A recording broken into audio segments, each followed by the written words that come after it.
사랑하고 존경하는 220만 충남 도민 여러분, 예산군 대흥면에는 봉수산, 임전성, 예당호, 예당어조, 예당 붕어찜, 대흥 슬로우시티, 대흥 동원, 의존형제 형제공원, 교촌한옥, 대흥 향교, 봉수산 휴양림 등이 있는 예산군 출신 국민의힘 소속 방한일 의원입니다. 오늘 본 의원에게 도정 질문의 기회를 주신 홍성현 의장님을 비롯한 선배 동료 의원님 여러분께 깊은 감사를 드립니다. 자리에 함께하신 김태흠 도지사님, 김지철 교육감님, 언론인 여러분께도 반가운 인사를 드립니다. 본회의는 오늘 첫 번째로 한우값 폭락 대책과 쇠고기 유통구조 개선에 대하여 질문을 하겠습니다. 한우는 우리 민족에게 없어서는 안 될 아주 소중한 존재입니다. 한우는 소중한 자원이자 지구상에서 어느 누구도 모방할 수 없는 맛을 가지고 있는 세계 유일의 휴전 자원으로 축산업 생산액의 28%를 차지하는 대한민국 먹거리를 대표하는 산업입니다. 그러나 지금 현실은 한우 농가에게 너무도 혹독합니다. 유가 인상, 환율 상승, 사료비 인상 등으로 한우 생산비는 전년보다 증가하였으나 정부의 잘못된 정책으로 2022년 10월 이후 한우 도매 가격이 폭락하였습니다. 그러나 소비자는 한우 쇠고기가 너무도 비싸서 수입산 쇠고기를 사 먹고 있으니 통탄할 일입니다. 예산홍성 등 우리 도에서는 43만여 마리의 한우를 사육하고 있으며 전국의 12%를 차지합니다. 이에 우리 모두가 산지 속가 하락과 쇠고기 가격에 대하여 지혜를 모을 때입니다. 전국 한우협회 자료에 따르면 올해 1월 큰소 600kg 산지 가격은 암소 한우의 경우 447만 원으로 전년 동월 600여만 원에 비하여 26%가량 하락하였으며 숫소의 경우 350여만 원으로 전년 동월 540여만 원에 비하여 34%가량 폭락하였습니다. 송아지값 하락도 마찬가지입니다. 올해 1월 6, 7개월령 암 송아지의 경우 200여만 원으로 전년 동월 290만 원대에 비하여 32%나 폭락하였으며 숫송아지의 경우 280여만 원으로 전년 동월 380여만 원에 비하여 27%가량 하락하였습니다. 그럼에도 불구하고 대형마트나 정육점에서 판매하는 쇠고기 소비자 가격은 예전 가격과 별 차이 없이 그대로 높게 유지되고 있습니다.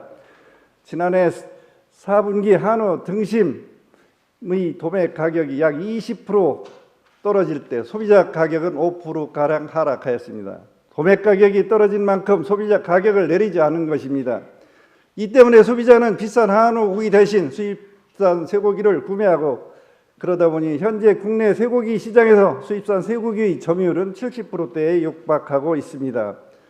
산지 속값이 하락해도 소비자가 체감하는 가격이 그대로인 것에 대하여 소매 상인들은 한우는 비싸다는 인식이 생겼으니 굳이 가격을 내릴 필요 없다고 말하고 대형마트는 최근 인건비, 운송비 등 전반적인 물가까지 올라 가격을 내리기가 어렵다는 의견도 있습니다. 하지만 한우 축산농가, 식욕포장 처리업체 등은 소매업자 마진이 30에서 40%로 과도하여 소비가 늘지 않는다고 하소연하고 있습니다. 지금 이 상황을 방치한다면 대한민국의 한우 사육 기반은 송두리째 무너져 내릴지 모릅니다.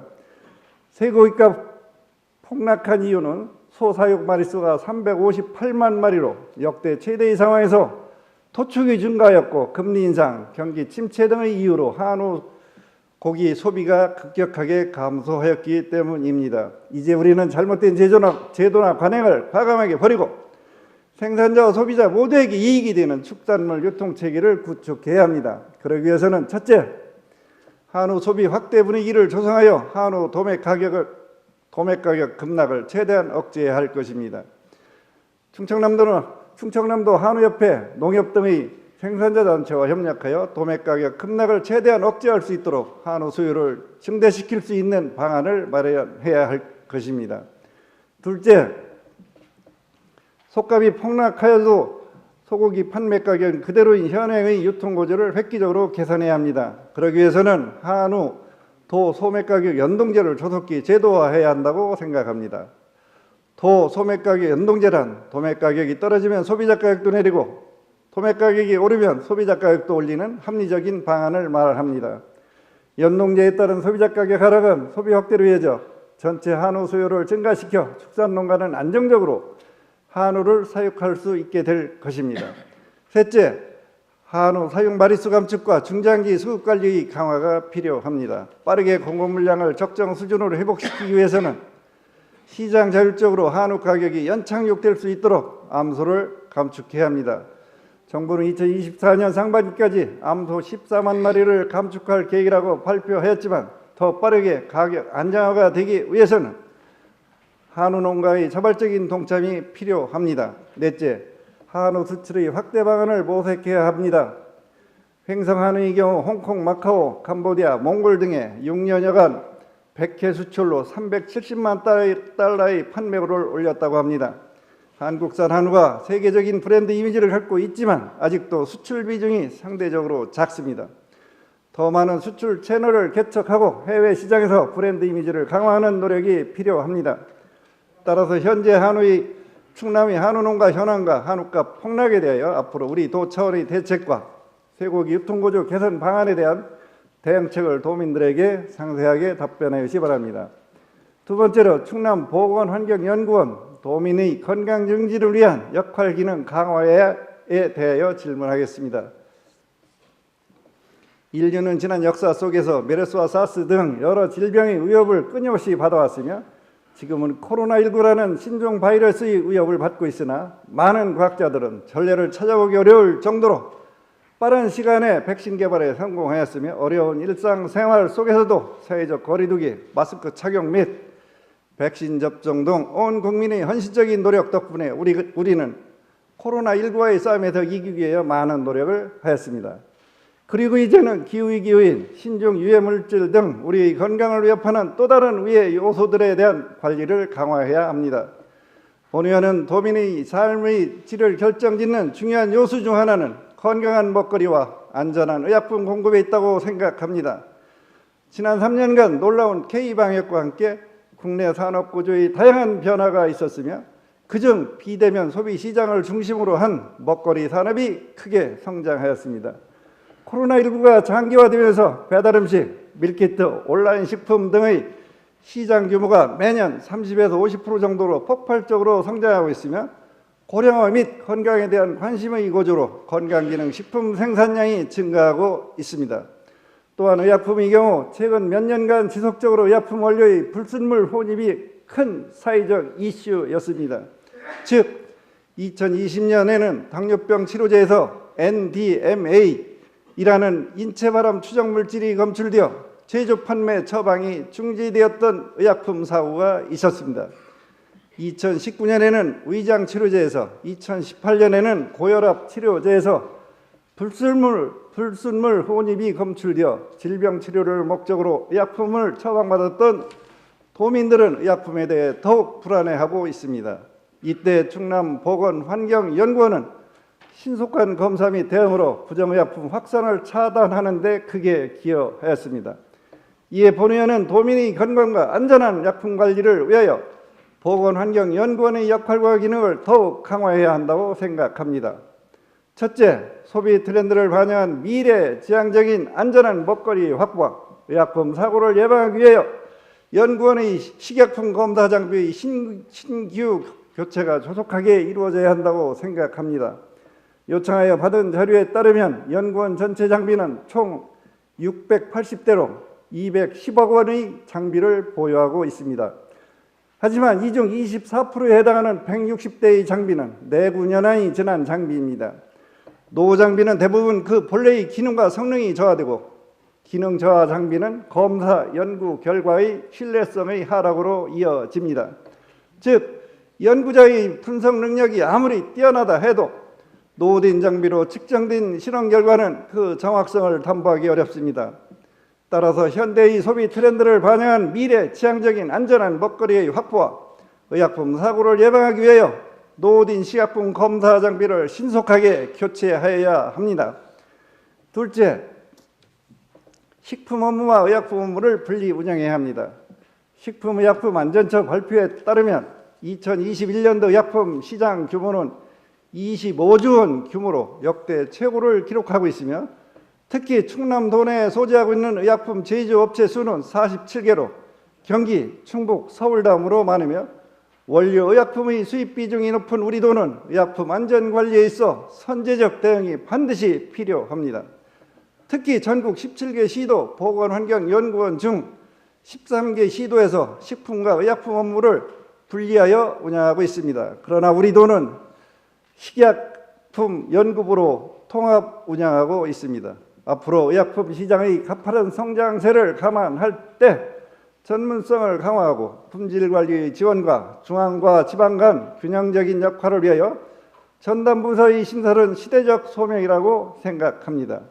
또 고령화 등의 인구 구조의 변화, 기후위기, 환경오염에 따른 새로운 위해 요인 증가와 급격한 환경 변화에서 도민의 건강한 삶을 지키기 위하여 보건환경연구원의 역할과 기능을 강화하기 위한 종합적인 검토가 필요한 시점에 와 있습니다. 그동안 보건환경연구원은 감염병 진단, 검사, 식품, 농산물, 의약품, 화장품, 먹는 물, 대기, 실내 공기질, 악취, 토양, 소음, 진동, 폐기물에 이르기까지 도민의 삶과 관련된 다양한 영역에 대한 검사, 연구 업무를 열악한 환경 속에서 충실하게 수행하고 있습니다.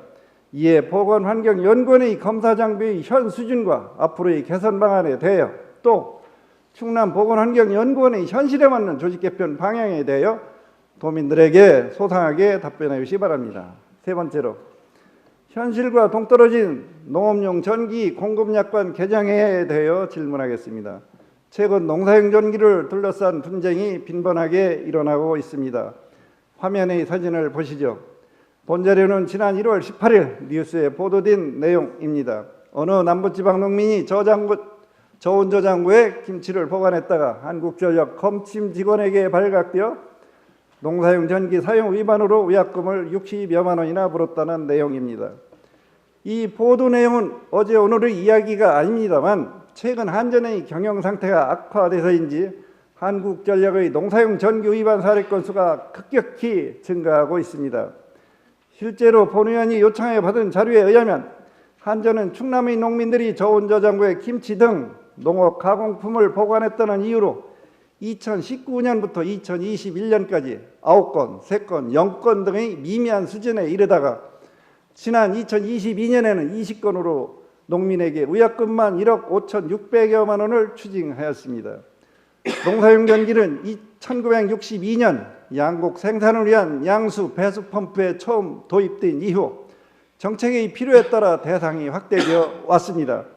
하지만 명확한 기준 없이 지침의 대상을 하나, 둘 확대한 결과 현재 한전 지침에는 저온저장고에는 단순 가공 농산물을 보관할 수 있다고 규정하여 한전에서 정해놓은 농사의 범위와 현실 농업은 간극이 크다는 것이 농업인들의 목소리입니다.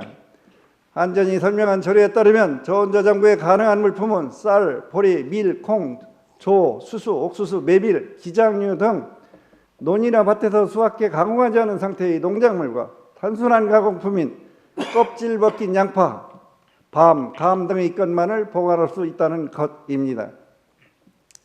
한전의 규정대로라면 벼와 배추는 포함되지만 가공한 쌀과 김치는 포함되지 않는 것입니다. 농가의 경쟁력을 강화하는 방안으로 그동안 정부가 나서서 농산물을 활용한 2차 제조 가공을 지원 확대해 왔으며 앞으로 농업 발전을 위해서는 2차 가공은 필수 불가결한 사항입니다. 충청남도에서는 지금의 농업의 변화를 법에 반영하여 현실과 동떨어진 농사용 전기 공급 약관을 개선 포함할 수 있도록 정부와 한전에 강력하게 건의하시기를 요청합니다.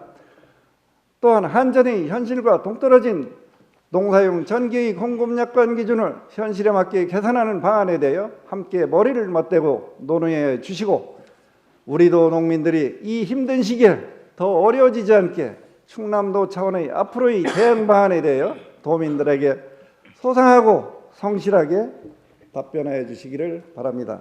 경청하여 주셔서 감사합니다.